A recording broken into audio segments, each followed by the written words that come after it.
Hi, I'm Jim Mathis, and this is Reinvention Made Easy. Change your strategy, change your results. In March of 2011, an earthquake hit Japan. It caused a great tsunami to sweep across the Pacific Ocean and resulted in a nuclear meltdown in the country of Japan. You know, in 2008, the federal government had to come to the rescue of the AIG company, which had its own earthquake, resulting in a tsunami that swept across the financial worlds and resulted in a nuclear meltdown of the economies around the world. It's very similar in situations. In the book, I quote Warren Buffett when he said, "A shrewd investor can take the worst of economic crises and turn it into a huge advantage." Put another way, there's no better time to seize the moment than when the world is in a fetal position. That is why I wrote Reinvention Made Easy. I wrote Reinvention Made Easy because I think everything in the economic climate has changed. The economy's not down, it's different. For instance, your customers are over you telling them how important their call is while they're sitting on hold. They're over your voicemail telling them what the day is or when you will be back when both are incorrect. They're over you telling them you will call them right back and you don't ever do it. Your customers are buying different today too. They're using a debit card and cash more often. They're now using smaller banks and credit unions and personal bankers and online banking from their smartphone. They will not be buying gas-guzzling cars anymore. They won't be buying Pontiacs, Mercurys, or Saturns. They're online buying tickets, hotel rooms, books, computers, and just about everything without ever talking to a salesperson in the process. They are redefining what it means to be social.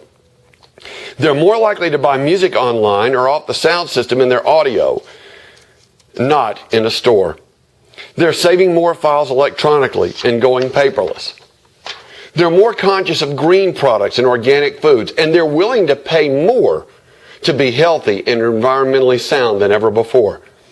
They expect free Wi-Fi in their hotel room, on the airplane, in Starbucks, at Barnes & Noble, and in the auto service department, and in their home. They're more likely to get most of their news from the internet than any other one source. And they don't care for your company policies that favor you and not them. They will drive farther and go out of their way if the product or service is valuable enough for them. They are less likely to give you a second chance if you blow that first one. That is why I wrote Reinvention Made Easy. Folks, your customers have changed. They are the same people they always were, but their buying habits, their expectations, their communication, their access to information, their sources, their resources, and their needs have changed forever. They don't buy the way that they used to buy. Meanwhile, you really don't get it. You still believe that your customers should be glad that you're doing business with them.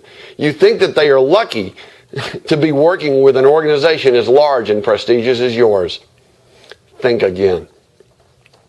Your competitors are more savvy too.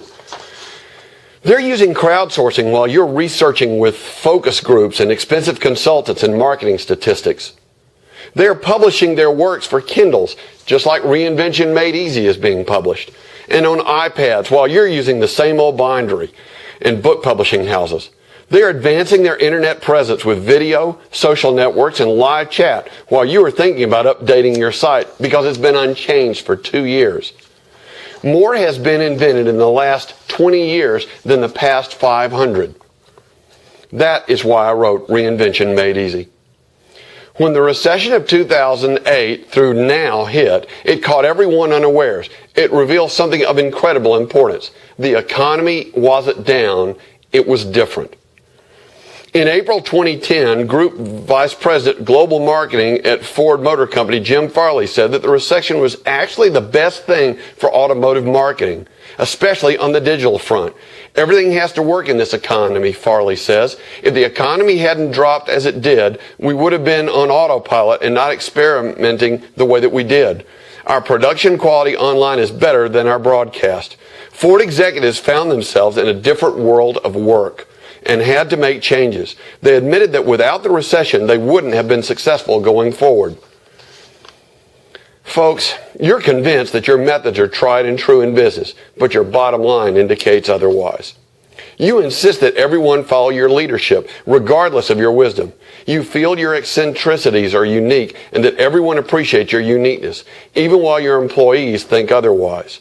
It is becoming extinct. You need to get over it and let it die. That is why I wrote Reinvention Made Easy. Okay, you say, I get this, you're saying. Great points, Jim. You made me think about things in my personal life and in my business. Folks, you're still headed for extinction. You know why?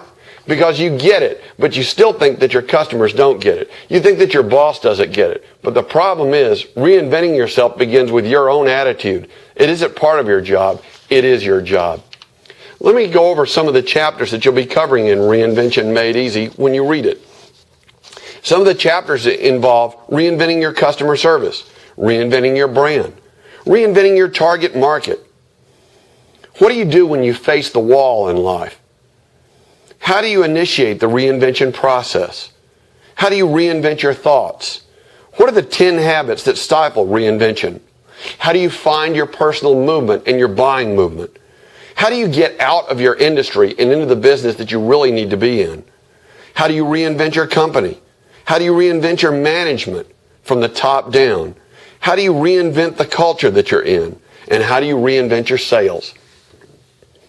This book is about Reinvention Made Easy.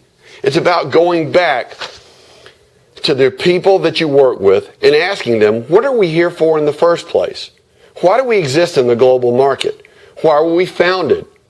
Why do people buy from us, really? And how can we be different? Join me on the journey and read Reinvention Made Easy. Thank you, and I look forward to seeing you in the pages of the book.